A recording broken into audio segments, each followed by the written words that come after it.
Osama bin Laden is one of thousands of very radical Muslims. It became their mission to defend Afghanistan, but then also to expand. So let's go to 9/11. You're 14 years old. The event takes place. What's life like with the last name of bin Laden? Brace yourselves, because your life is never going to be the same again. Watching the news and some politicians saying that, Islam is a religion of peace. That politician you mentioned is a president. All of the mainstream media perpetrated that narrative. I would challenge any journalist, go to Iran and work there for 2 years. Christian Amanpour should do what you just said. Have you ever been to Saudi Arabia? You've never been. And then you have here in the West, Mattel coming out with the veiled Barbie and Nike coming out with the hijab, with the swoosh. And apparently you get labeled as a racist if you say these things, but this ideology is a real problem. So let me get this straight. There is someone who is the niece of Osama bin Laden, who is a supporter of Donald Trump. He was able to bring all these people together at the table to strike peace agreements. He hasn't started any new wars. Why do you think 80 million Americans voted for Biden? Well, first of all, I don't believe that number. You're supposed to hate Trump. We're supposed to believe that this candidate garnered more votes than Hillary Clinton, than Obama. It smells really bad, Patrick. This incident in 1933, every Muslim needs to be aware of it. And it is something that is truly shocking to hear. This is the DeenShow. Greetings and peace. Assalamu alaikum. Welcome to the Dean Show. I'm Eddie, your host.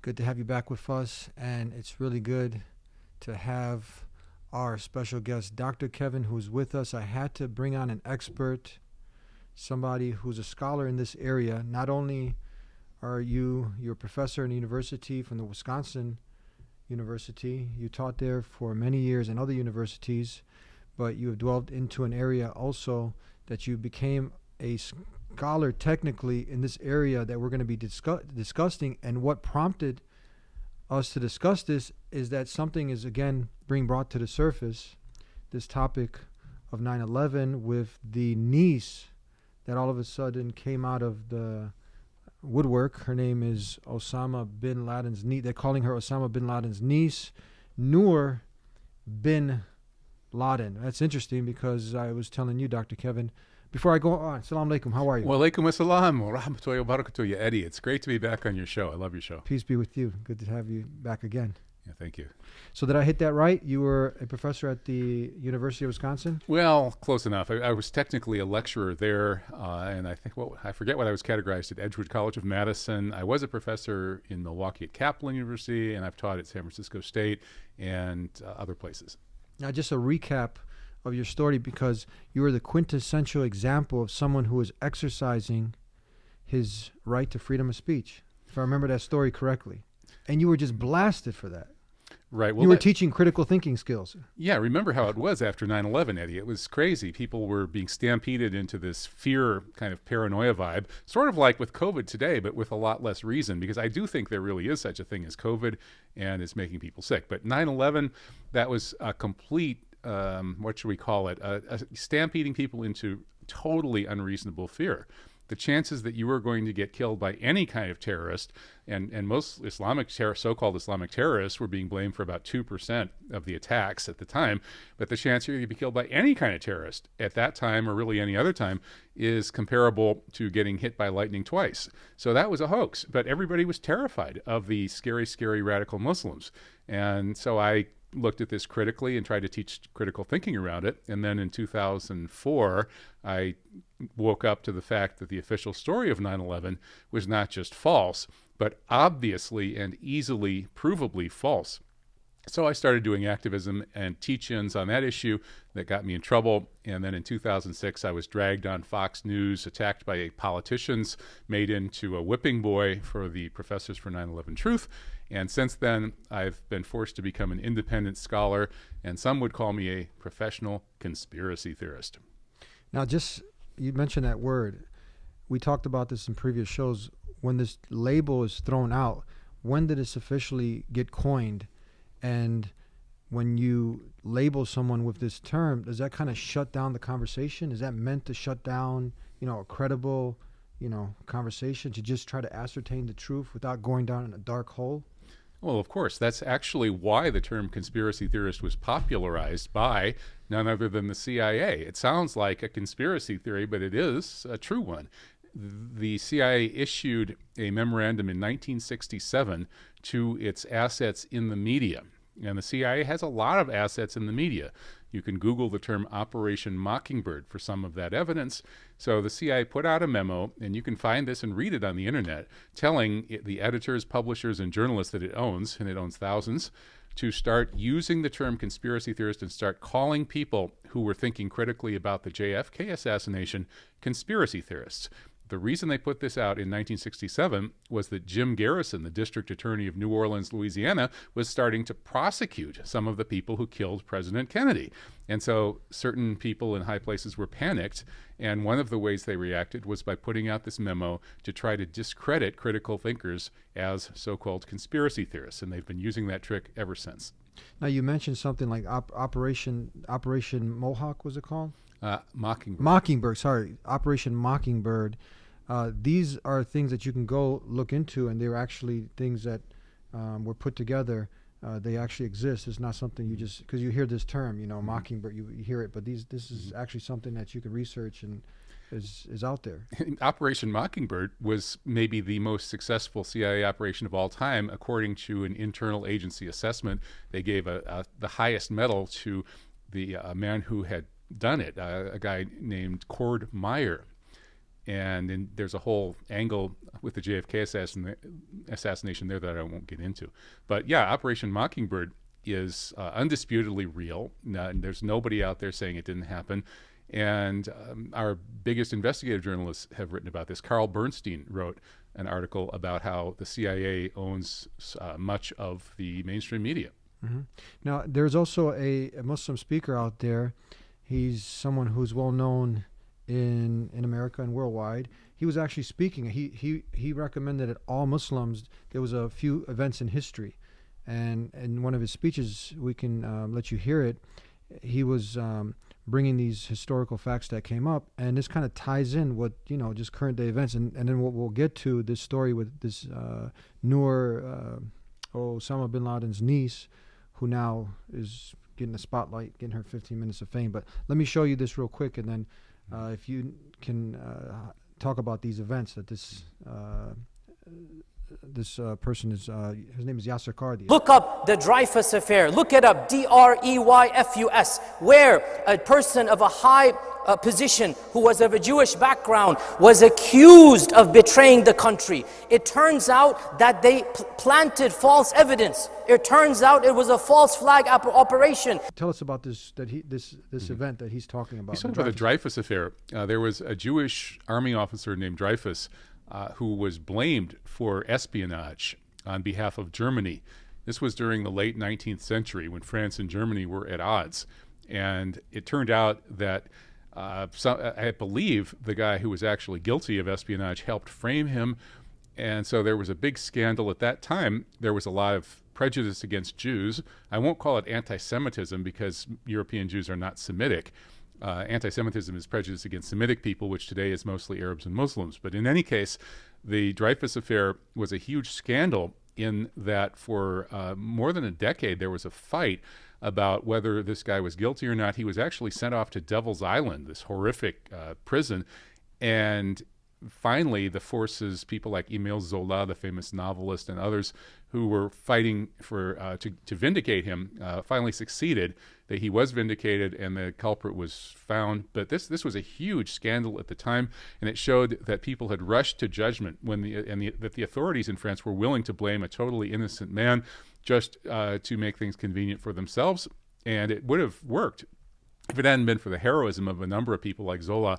And there are many other similar cases like this in history, Eddie. Go ahead, finish. I'm going to get you the other one, sure. Before you mention it. Here, this is the other one that this Muslim scholar, he talks about that everybody should go back, look into, and know about. But there is two incidents, again, the Dreyfus, look it up, and the other one, please look this up. It is called the Reichstag fire, Reichstag, the Reichstag fire.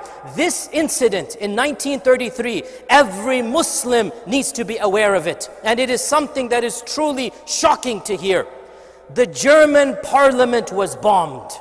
The parliament was bombed. A fire was set up. Hitler immediately said the Jews did it, instantaneously.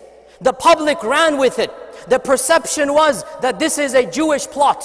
And because of this one incident of bombing the parliament, Hitler asked and was given unilateral powers, like what happened 20 years ago in our own country because of one terrorist attack. You heard what he said. That was Yasser Qadhi. He said every Muslim needs to know about these things. Absolutely, yeah. The Reichstag fire was the emergency that allowed Hitler to assume dictatorial powers. And the deal was the German parliament, the Reichstag, was burned ostensibly by some mentally retarded guy named van der Lubbe, but very likely the Nazis did it themselves. But in any case, they used that pretext to seize absolute power. And there's a parallel here, Eddie, not only with 9/11. Okay, so now you see where I'm going. Yeah. You see what we're trying to do. We talked about this term that's thrown out, okay? Yeah. All right, so we talked about who you are. I mean, first, we're beginning an American patriot, somebody who's born here. You weren't even Muslim at the time. You were just teaching your students critical thinking skill. You were questioning the official narrative. It led you down a path to investigate. You became a scholar in this area now. And then we brought up the point of a Muslim scholar here, this Yasser Qadhi, who talks about these events. Even before that, you mentioned because these are actual events that happen, but now for you even to look into this, if you're scared because someone's going to throw a label at you, a conspiracy theorist, and you get spooked, and now you just believe all the official narratives. But he confirmed it. This is down. If you go down history, you can see that these are facts that happen. But now we go back to what this lady. Now we can come into this event that they're trying to, again start to create this panic, this fear of Muslims, right, through this event, this tragic event of 9/11. Mm-hmm. So now if you look back and you see how this was definitely what he said in his words, a false flag. Now you have things that are happening like they can't happen again. Mm-hmm. So go ahead. What were you? Sure. Well, yeah, 9/11 and also the anthrax attacks, which were part of the same operation, that together was really a kind of American Reichstag fire because it allowed the federal government to push through emergency powers in the form of the Patriot Act. And it wasn't just 9/11 itself, that is the attacks on the Pentagon and the entire World Trade Center, where every World Trade Center building was destroyed with bombs, and none of the non-World Trade Center buildings right next to them were totaled. And the Pentagon was bombed. But then, after people were stampeded into this state of paralysis and fear based on that, in the beginning of October, these anthrax letters became known, and they stampeded through the American version of the Enabling Acts, which was the Patriot Act, by sending anthrax to the two Democratic senators who were trying to block the Patriot Act and were interested in investigating 9/11. Their names were Tom Daschle and Patrick Leahy, and they received anthrax in envelopes, and scribbled on the envelopes were the words, "Death to America, death to Israel, Allah is great." So it was supposedly another attack by crazy Muslims, and that shut down Congress, just like the Reichstag fire did in Germany. And once Congress was shut down, then when they reopened, they just went ahead and rubber-stamped the Patriot Act. So there's a very close parallel there. The difference is that that time, no single dictatorial figure emerged to become a permanent American dictator. George W. Bush would have been a pretty pathetic excuse for a dictator. Trump, on the other hand, he would be perhaps more able to do that due to his charisma and this kind of hold he has over his followers. So that brings us into now this emerging of Osama Bin Laden's niece now, right? So she's been plastered on much of the mainstream media now, or some of these outlets now. She's done some interviews. This one from VALUETAINMENT is the one we're going to just go ahead and have you react to some of the things that she's saying. And I've watched some of these interviews that Patrick's had from VALUETAINMENT. I mean, he's a good, solid interviewer, has a good, solid program here, but I'm just surprised now because much of the fake news out there, they see it as fake news, but they conveniently accept the fake news when it comes to Islam, right? So that's the hypocrisy we see here. But let's get into this and see what your thoughts. This is her and him. Censorship here in a minute. So let's go to 9/11. You're 14 years old. The event takes place. It happens. You know, you're watching the news and names come up. Osama Bin Laden. Your last name is Bin Laden. What are you thinking in that moment? What's your mother's reaction? What are your two older sisters' reaction when you see that event taking place? So before all of that happens, and we haven't touched upon this yet, but people, or I mean, your viewers don't know this, but I am a total patriot at heart. Like, America after Switzerland is my second home. The love for America was passed on to me by my mother, who really valued what the country was built on. And she started taking me to the US 2 to 3 times a year from the age of 3 whenever I'd have school holidays. So by the time I reached 14 years old, America was my second home.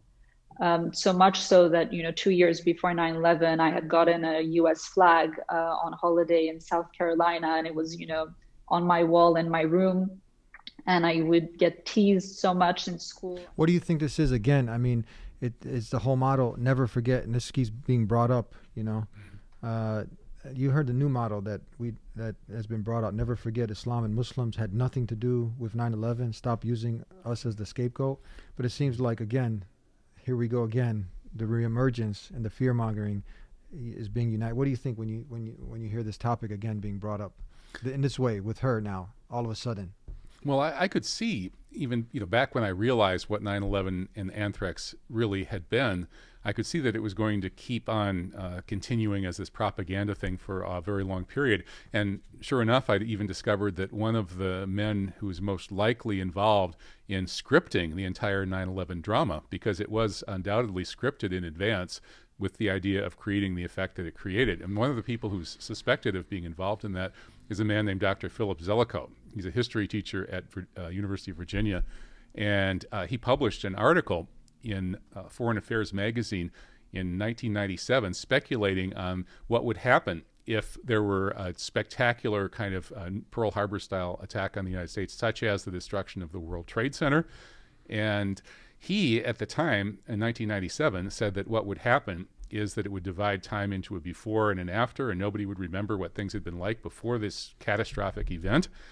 And he said that it would create a multi-generational effect, sort of like Pearl Harbor did. There were focus group studies that showed that Americans still hated Japanese people as late as the 1990s because of Pearl Harbor. So Zelikow studied that and said there would be a multi-generational hatred of Islam if the World Trade Center were destroyed in a terrorist attack. Basically, he didn't quite say it in those words, but it was close enough. In that article he published in 1997 with John Deutsch, called Imagining the Catastrophic Event. So this guy, Zelikow, who was then made the head of the 9/11 Commission, and he ran the 9/11 Commission completely. He had total control over the entire thing, and he scripted the entire report before the commission had even convened. In fact, he wrote the entire report in chapter outline before the commission had even convened to investigate the event. So the point being that this was designed to create this long-term effect and to keep on going for 100 years or more. It's going to keep pushing Western people like Noor bin Ladin, Westernized people in her case, to hate Islam for generations to come. It's interesting that her name, I mean, she paints herself, I mean, I love America. I love my country, right? We might not agree with some things that are perpetuated in the name of, like drone attacks, killing innocent people in another world, like Muhammad Ali when he came out and he didn't refuse to go and to fight poor people in another country, killing poor people, right? He stood up, and now he's a Muslim American hero. So again, what does that mean? It just put out there. She's like she's got this flag, she's in Switzerland, and just it's kind of like this. She's trying to appease to the emotions of people as if the American people are that credulous. They're just that gullible. And to fall for these stories. I mean, if you look at her name, she looks as though now she couldn't, because her mother's name is Carmen Dufour or something, right? We know in Arabic, I mean, if you look at Osama bin, means the son of, right? So if you translate her Noor, the son of, why she could have just easily just taken her. She's not practicing. She's not a practicing Muslim. She hates like Islam. she could have easily, if she was that scared, just took her mother's name or just Latin. I mean, it's not, why is she saying bin, the son of, So it just doesn't add up. It just seems like this is all just set up, for some nefarious agenda. Well, that was my first reaction when I saw this. She seemed so kind of plastic and out of central casting that I wondered if Walt Disney had made her, the way they make the Hall of Presidents. They'd created Bin Laden's niece for us. But yeah, maybe she should change not only her last name, Bin Laden, as you say, that means son of. So what does that mean? But Noor, of course, means light. It's the famous Allahu Nuru Samawati wal Ard. God is the light of the heavens and the earth. Yeah. It's a beautiful name. Seriously, she's I think she must have been horribly traumatized by this, assuming she's real and she's not out of the Hall of Presidents, which I am willing to assume. She would have had a tough time when she was 14 years old. 9/11 happens, and she has this link to the alleged perpetrator or the fall guy or the patsy or what have you. And just like so many other Muslims, and not just Muslims, but Sikhs were getting shot and lynched because they looked sort of Muslim. So there was that hatred of Muslims that 9/11 was designed to create, and she was right there in the middle of that storm, and it must have really terrified her as a little kid. And so that must have traumatized her to the point that she reacted by waving her American flag. It's funny the way she said, I'm such an American patriot. After Switzerland, it's my first country. Well, a lot of American patriots would say, after Switzerland? Well, yeah. And of course, that's almost as bad as after Israel. And of course, that's very common. After Israel, America is my first country. That's what about half of our government and most of the people that own our media and give most of our money to political campaigns. That's what they would say if they were telling the truth. Yeah, I love America. It's my second favorite country after Israel. But in any case, she is, I think she's the walking wounded, because I think she's real. I think she really is Bin Laden's niece. And she reacted to this trauma by waving the American flag harder than everybody. I'm more American than anybody. I didn't do it. Please don't lynch me. And that's the way she's identified for her whole life. Mm-hmm. And now she's had this opportunity to come into the limelight, waving that flag as hard as she can on behalf of Donald Trump, which it's actually, it would be hilarious if it weren't so pathetic. Now, I like Patrick, actually, from this VALUETAINMENT. He brings on some good guests, covers some good topics. And I hope this reaches him and he can just reevaluate when it comes to now when people go out of their lane. I mean, he promotes reading books. I mean, read the Quran. I mean, for yourself. Hook up with a Muslim. Have someone like you who's a scholar in this area of 9/11, of many of these things that they're bringing up, to bring on someone like you, right, to ascertain really for his audience what's fake and what's real. And it's sad that now I don't see really any good behind this. It's just this fear mongering, right? So let me go ahead and share another clip here from this and get your reaction. We just had the election, and I know you were on Tucker and a few different shows, and you expressed your support for Trump. See over here, Osama Bin Laden's niece says only Trump can prevent another 9/11. But what? Magazine just came out last week calling him president. Okay, so see again another, but doesn't your you mentioned as another scholar, someone who's written extensively on this? Can you elaborate? He's a Christian who was searching for the truth. Was it David Ray Griffin? Yes. So he blows all that out of the water. This whole 9/11 being linked to Islam and Muslims. Yes, David Ray Griffin is a professor. He's retired now, who has written about 12 books on 9/11, starting with the New Pearl Harbor. And his work is totally indispensable if you really want to get into the nitty-gritty of what happened, it didn't happen, and especially how... What's his name again? David Ray Griffin. David Ray Griffin. So if Patrick or her or anybody who's sincerely looking for the truth in this matter, this is an academic. He's a Christian also. He's not Muslim. And there's a quote that he said that the evidence that, seems has been fabricated that's trying to link Islam to Muslims. You know that famous quote that he made?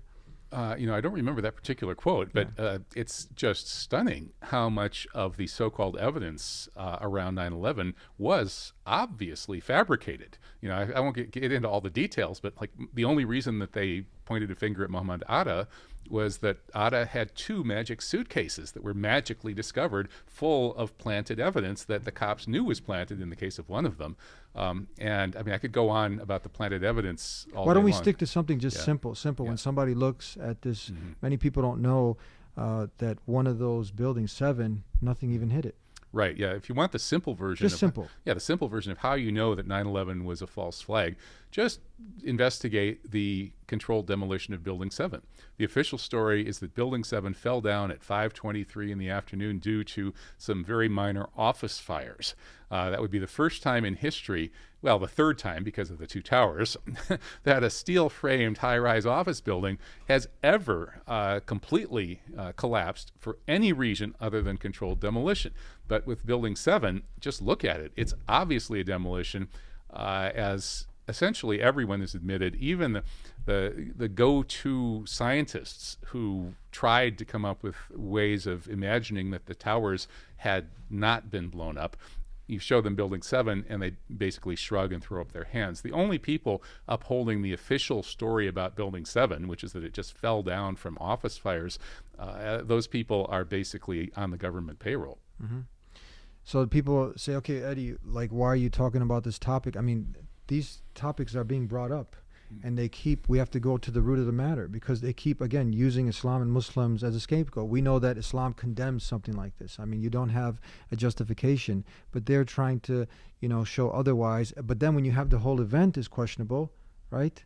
Then then if somebody looks into it, and that's why we brought someone like yourself, an academic, a scholar in this area, who's pointed to other academics and investigators and people. You have like 3,000 plus almost 4,000 architects and engineers.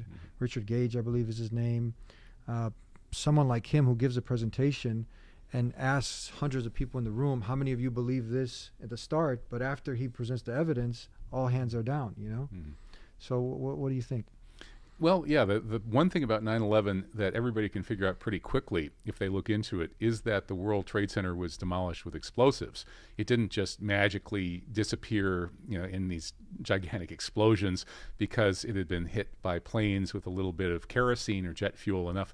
The official story is, of course, that kerosene in the planes started office fires, and the office fires destroyed the buildings. But once you look at this, beginning with Building 7, you'll quickly figure out that obviously these buildings were destroyed with some very, very powerful explosives. Precisely how that was done is still being debated. But once we don't have to get into that, right? Yeah, I mean, that's not for us to figure. That's when you start, someone labels you that name, conspiracy theorist. You're trying to theorize, put it together. That's not our business. Okay, whatever. How it happened, when how it happened, this, that, and the other. Okay, maybe at the end, only God Almighty Allah. At the end, maybe in Jannah, you can go ahead and watch it in 4K or whatever. But see, what this means, though, is that they had rigged up these huge buildings for demolition ahead of time, in advance. These, even Building 7, which was only 47 stories, and the 2 towers were all, like 110 stories. So even Building 7 at 47 stories was the tallest building ever taken down in a controlled demolition at that time.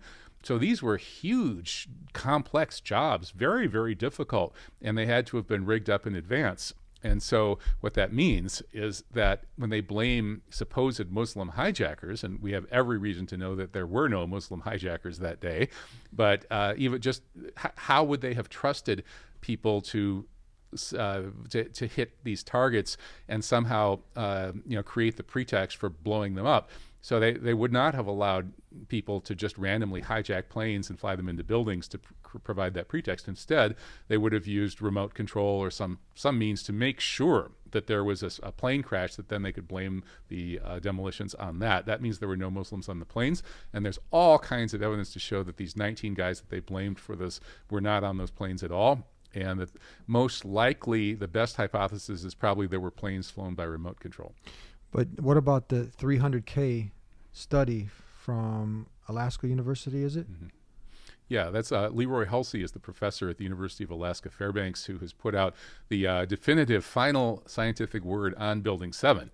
And it's kind of belaboring the obvious. It's very obvious to anybody with basic sort of grade school or maybe middle school physics that this building 7, couldn't possibly just come straight down at almost free fall acceleration because of some office fires.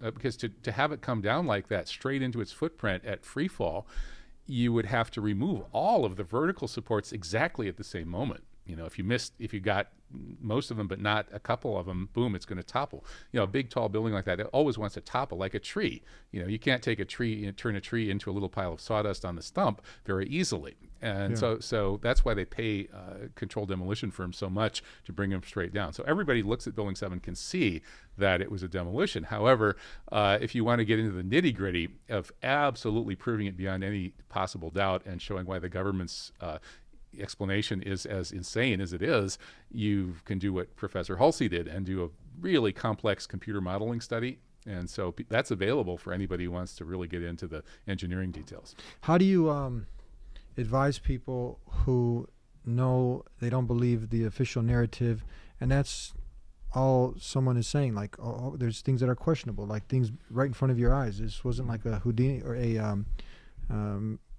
magician trick, that, or was it? I mean, that this building just fell down, nothing hit it. But when you're talking to people and you're explaining, what Islam is, submission to the Creator, not the creation, Jesus practiced it, Moses, Abraham, it's a way of connecting with your Creator, the one and only, and you go into the beautiful tenets of it. But then in the back of someone's mind, or someone even comes out and says, but you guys are the guys, right? Your religion is because of Muslims, that now, again, it's always there. And now it's being revisited again with this scripted play that seems like it's coming up. So for someone who's a novice in this area, what do you, and then usually the arguments are, look, which is fact, that Islam doesn't condone this, it condemns it, right? And they weren't Muslims who did it, right? But somehow they it was Muslims, but they weren't practicing Islam. And then you get into all this, but when you get to the root of the matter, Islam and Muslims had nothing to do with it. So what advice would you give to someone where you don't, because people are scared to come off and get labeled a conspiracy theorist?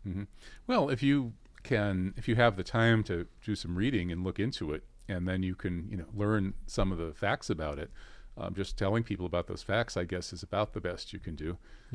Because it's not, unfortunately, the problem is that a traumatic event like this, and this Noor bin Ladin is a classic example of somebody who's been traumatized into becoming very defensive and being very rigid in a particular approach. So she's waving her American flag and screaming against Islam. But she's just an extreme example, because about half the American people were given pre-traumatic stress disorder by the TV images they saw on 9/11. And this is an example of what the professionals in this field, the word professional is a little dubious here, they would call this traumatic mind control, or using trauma to brainwash people. When people are traumatized, they become sort of desperate and they don't have anything to grab onto. And so then the person who's trying to brainwash them can basically tell them anything, and the person will internalize it at a very deep and often unconscious level. So there are so many people walking around today with this hatred or sort of negative feeling and fear of Islam that's been implanted deep in their subconscious mind by this 9/11 operation, which was designed precisely to do that. And we have to find ways to disarm them. And there are all sorts of ways you can sort of deprogram and disarm people. I think humor is helpful sometimes. I've been doing this kind of work, educating people about these kinds of very frightening things for 15 years now. And I think a little bit of humor can be helpful. I mean, not tasteless humor, but just lightening up a little bit so we can get some distance and rethink our kind of basic reactions to things. Like if you had this Muslim scholar who Yasser Qadhi, who brought up this event in history that happened, where Hitler, he ended up starting the fire, bombing his own parliament, was it? Yeah, setting fire to the Reichstag, which was the parliament. Yeah. So why is it hard to believe now? Why is it like far-fetched that the same thing happens in modern day? Right. Well, false flag operations are very common. And in 2001, nobody had heard of them except for people in military academies, where they are taught as part of the curriculum. False flag operations they're very common. have happened throughout history. The expression comes from when a naval ship would hoist the flag that wasn't its own flag to try to attack somebody and get somebody else blamed for it. And to this day, criminals, serious criminals, organized crime types will often find a patsy who will be blamed for their crime because they know that most police just want to solve the crime. And so you throw the patsy to the police, and the patsy gets blamed and perhaps convicted or maybe silenced before he can be tried, and then the case goes away. So framing people, setting people up for things they didn't do, tricking countries into thinking they've been attacked by somebody to start a war. I mean, this is old hat. And just let me give you a couple of examples. Israel is a specialist at this. In 1954, they attacked the United States, attacked American and British targets in Egypt. This was called the Lavon Affair. And people can look this up. Yeah. What's it called? Lavon Affair, Lavon. And for many decades, Israel insisted that no, this was just an anti-Semitic conspiracy theory, and the Egyptians who convicted these Israeli terrorists had convicted innocent people. But then, I think about 15 or 20 years ago, the Israeli government finally admitted that yes, we did it, and then they gave medals to everybody who was involved. Then in 1967, another even bigger Israeli false flag was the attack on the USS Liberty spy ship. This was during the 1967 war, and the Israelis attacked it all out, trying to murder more than 300 American sailors on this unarmed spy ship. They repeatedly returned to strafe the lifeboats. They tried to sink it, and only by Allah's grace was that ship saved. 34 American sailors ended up dead, and hundreds wounded. Almost everybody on the ship was wounded. But then afterwards, the U.S. and Israeli governments hushed it up. The reason was that it was a false flag. It was supposed to be blamed on Egypt. They were going to kill 300 American sailors, and then the Americans were going to say, Egypt did this, and then America was going to jump into the war and bomb Russian bases in Egypt, which might have started World War III. So that's just, and there are hundreds of examples of these false flag operations. So people need to educate themselves. If people had actually known about these things before 9/11, they probably couldn't have done 9/11. And not only those 3,000 people would still be alive, but many millions around the world who've been murdered in wars that were triggered by 9/11 would also still be alive. Which you had many Muslims actually also who died in 9/11. Yes, there were Muslims who died in the towers. There were people from all sorts of countries.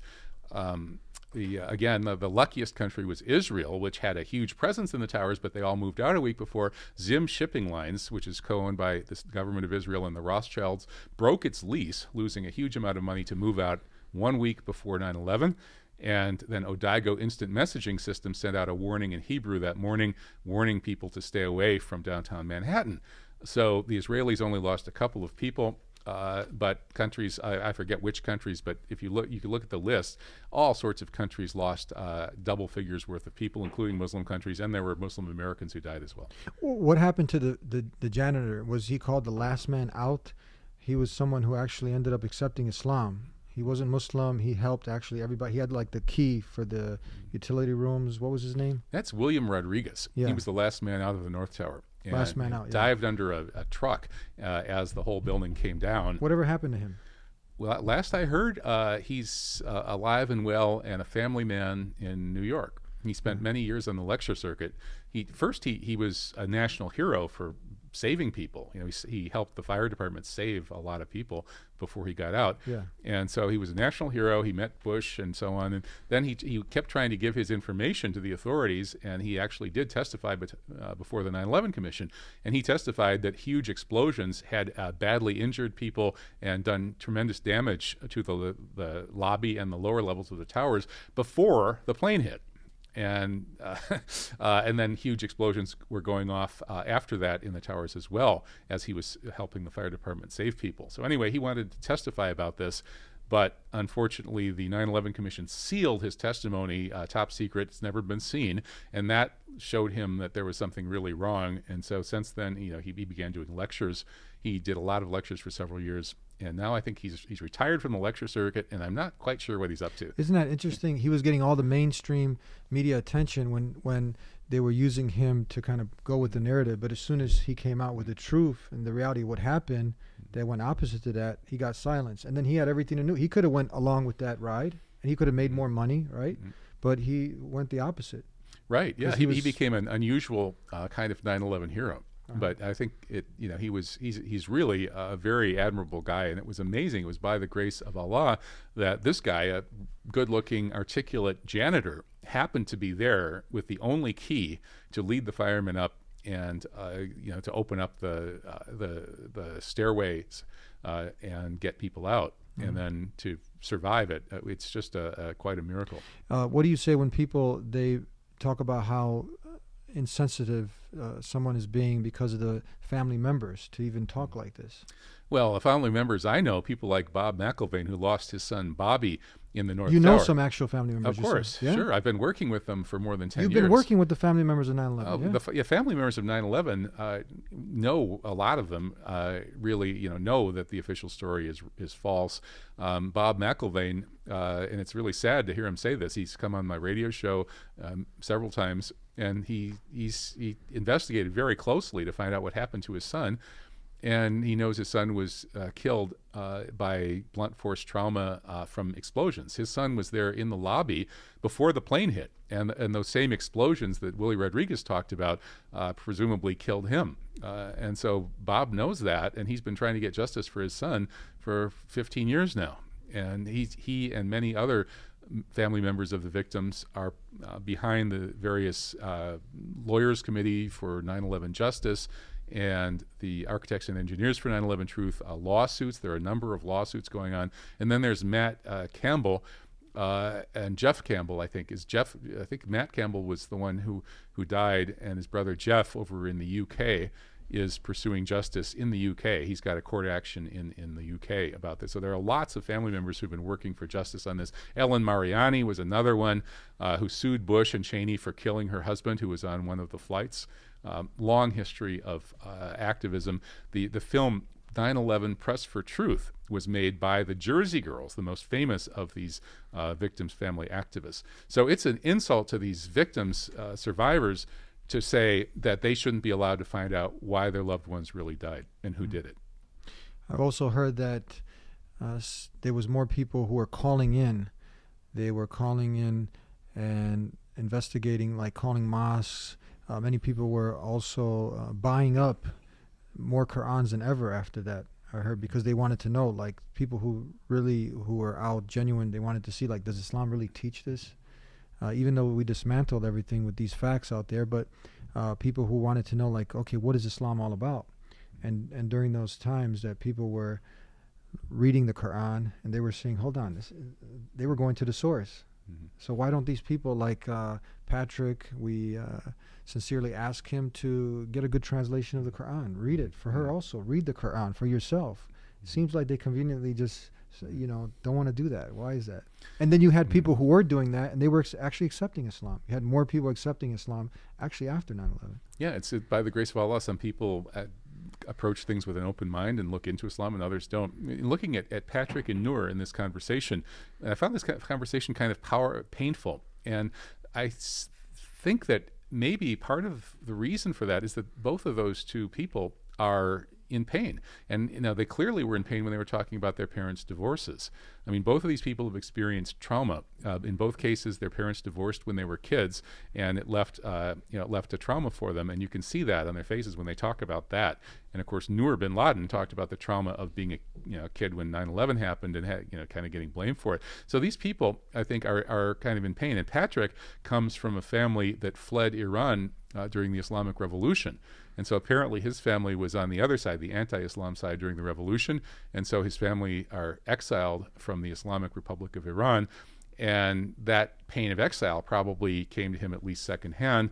And so I think these people have become kind of rigid in their approach to things as a way to defeat this pain that they're suffering from, and how to heal them. Maybe the Quran actually could help heal them. I don't think there's anything as healing as salat prayer and as reading Quran. If you get to the point where you can read and recite Quran, which alhamdulillah, I've been able to do that now for a couple of years. I'm following Sheikh Imran Hossein's method of doing a full Quran recitation. You read it aloud every day and then in 1 month you finish it. And he has a whole method. People can go to Imran Hossein's website to learn how to do that. It's very, very healing. It's for me, it's been very painful actually having to deal with the reality of 9/11, which is even uglier and more terrifying than the official version.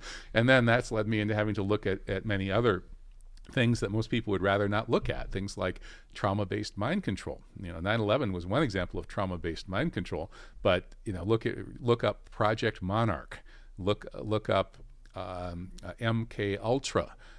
There are criminals and intelligence agents who intentionally traumatize people in order to control their minds. This is just one of the kinds of subjects I've ended up studying after I was forced out of the academy for looking into 9/11. And so I think that the healing power of Islam and Islamic practice in particular, the actual ritual practice of letting go of everything, surrendering completely to God as you put your forehead on the floor, it's the highest form of, call it meditation, call it thanking God or praise or prayer, whatever you want to call it.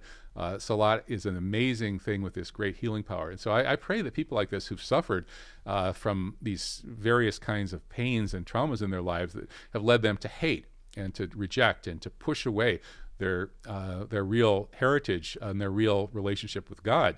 God's waiting for them. And so all they really need to do to really heal is to stop hating on Islam and waving your flag extra hard and yelling that you're in favor of Trump or whatever, and just let go and face the truth, al-haq, which is another name for God in our tradition. These people really could be healed by Islam.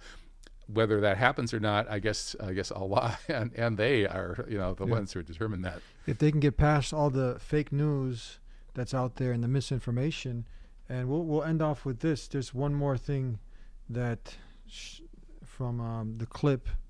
I can't stand the veil, and then you have here in the West, Mattel coming out with the veiled Barbie, and Nike coming out with the hijab with a swoosh, and knowing, what's happening in the Middle East and these women who are being persecuted, it's just. We'll finish it off from there. You can see just she's boiling, like her body language says it all.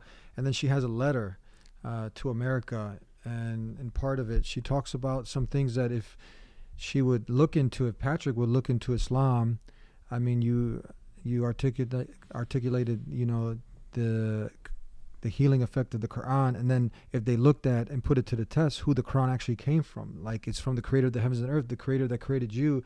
And then she talks about the veil now, and if I believe it comes off as she's Christian, I believe. The Bible says, in like manner also, that women adorn themselves in modest apparel. What is so modest about this? Because she mentioned it in her letter. But you have Jesus, the mother of Mary, who's wearing the hijab. So she's talking about this, about modesty, and she's talking about the degeneracy of the moral, of the breakdown of the family. But this is all what Islam comes to preserve: the family, modesty, morality, worship of one and only God, the same God of Jesus, Moses, Abraham, the last and final measure of Prophet Muhammad, peace and blessings be upon him all. So it's like kind of, these double standards and hypocrisy. Like this is everything that she's talking about family, about, morality, all these. This is the essence of Islam, about building a society based on justice, of good character, manners, So when you hear that, and then the whole thing about hating the veil, but Jesus' mother, she wore the veil, the hijab. Yeah, well, again, she experienced the painful, divorce of her parents when her father was Saudi and Muslim, and her mother was Swiss and apparently non-Muslim. And I think that really hurt her. And of course, when you're a kid, you're going to identify with the parent that's taking care of you. You have to almost. So I think she identified with that, non or anti-Muslim side of her own family split. And so why does she hate the veil so much and mischaracterize it as something that women are forced to do, when in fact, in reality, for the most part, hijab is a voluntary choice that women make to express their spirituality and their purity. It's a kind of it's a symbol that I'm a spiritual and pure being. Don't put your desiring eyes on me. You would think the feminists would actually like that, but for some reason they seem to prefer it the other way. But then the irony here is that family breakdown that she experienced and that Patrick experienced and that so many kids from this generation are experiencing, this comes from the breakdown of the kind of morality that Islam is there to preserve. And so it's really the solution for these problems, and these two people would be experiencing a lot less pain if they had grown up in a genuinely pious kind of Islamic milieu. So I just wonder how many people in this generation, these young people like this, who grow up kind of, hating and into identity politics and decadence and depravity or whatever they're into, and it leads nowhere, are someday going to get out of the dhulumat and back towards the Noor, out of the darkness back towards the light. And Noor here, she's a candidate for that. So is Patrick. They both came from Muslim backgrounds. Now they're self-hating Muslims, right? There's a joke about the self-hating Jews. Oh, if you don't like Israel, you must be a self-hating Jew. Well, I mean, I don't know about that, but these two are definitely self-hating Muslims. They hate the Muslim side of themselves, and they've been trained to, and they've been brainwashed to hate the Muslim side of themselves. But by 9/11, by the particulars of their divorce, where the non-Muslim parent gets custody, and hate that darn Muslim dad of mine, and it's very, very sad. But there is that solution still there if people get back to that traditional God-based morality, where there's actually a divine reason to be moral. If you're an atheist, there's no reason why it's better to be moral than immoral, really, right? It's all, the world's a random accident.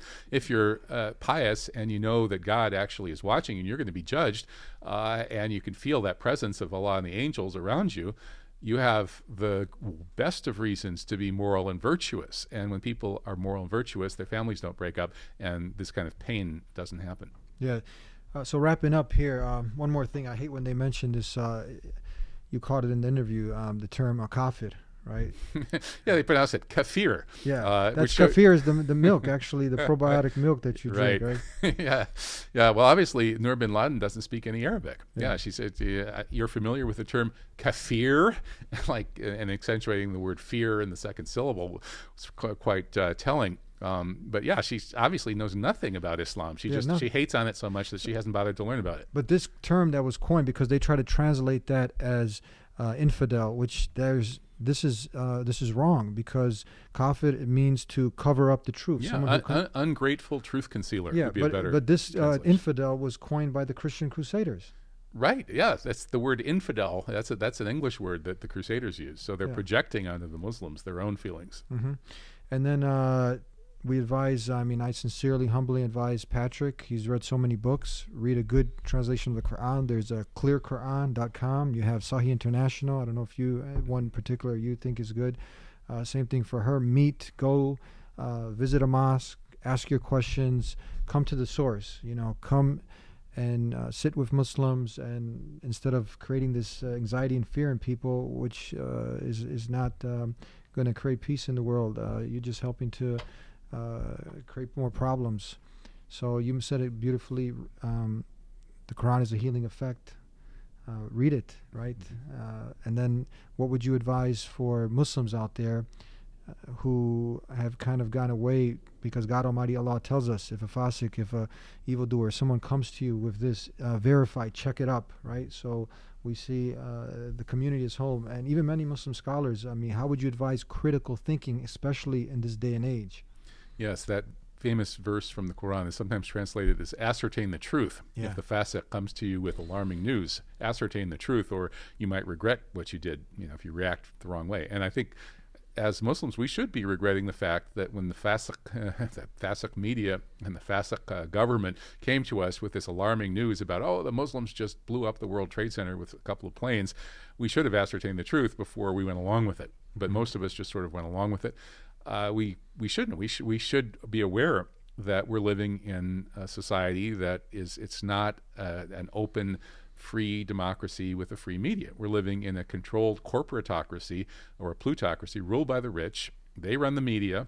What you're getting in the mainstream media is not anything even remotely close to the real overall, accurate reflection of what's really going on in the world. It's propaganda, just like in the old Soviet Union. What we're getting here is really no more accurate than what the citizens of the old Soviet Union got. They needed to get mimeographs to get the truth, and today we need alternative media websites to get the truth. So Muslims need to get on this, because we're facing a Dajjal of lies coming at us, and maybe we are in the end times, the Akhir Zaman. Maybe it is the time of Dajjal. I don't know, but we're certainly overwhelmed by lies from official sources, and the people of the lie are opposed. They hate the people of the truth. And I think they recognize that real Muslims, people who are genuinely, faithfully practicing Islam, are people of the truth, and it's a threat to their agenda. And we only get into the threat to the bankers' agenda of our opposition to usury as Muslims. There's so many reasons that Islam is a problem for these very powerful psychopaths who rule the world, and we need to be aware of that. And when these Fasiqs come to us with alarming news, we should ascertain the truth. This is part of our deen. It is. Yeah. So beautifully. Thank you so much, Dr. Kevin, for being with us and sharing your thoughts with us on this new emergence of the new person that's been propped up to create some hysteria and very nice. So we kind of dismantle that. Thank you. I really appreciate it. Well, thank you for your great work, Eddie. Where people can, if they want to find you, more of you? My website is truthjihad.com. And I also write for Crescent International, which is the best current affairs Muslim news magazine. Jazakallah, thank you so much. May God Almighty Allah bless you, reward you. Thank you, Eddie. Allah Barak Feek. And if you like this episode of The Deen Show, like this video, share this video far and wide, and support us on our Patreon page so we can continue this work. Thank you for tuning in. Peace be with you. Assalamu alaikum. Subscribe right now.